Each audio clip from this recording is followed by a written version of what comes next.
প্রথমে এ পাগলা চোদা কি বলছে তার কথাগুলো শুনুন হোসেন মানসুরি স্যারের ব্যাপারে, তারপরে বলছি। হোসেন মানসুরি একাই পরিত্রাতা, আসামের বন্যা কবলিত মানুষের পাশে একাই পরিত্রাতা। আসাম সরকার কিছু করছে না, ভারত সরকার কিছু করছে না, আমাদের হিন্দু সংগঠনরাও কেউ কিছু করছে না। শুধু নাকি বন্যা কবলিত মানুষের পাশে হোসেন মনসুরি আছে।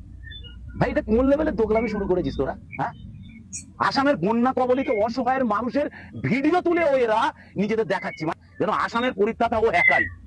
আসাম সরকারও নেই, ভারত সরকারও নেই, আর কোনো হিন্দু মানুষও নেই। আরে ভাই, অসমে 38% মুসলিম আছে, তো তোরা সেই মুসলিমদের হেল্প করতে গেছিস, কর না।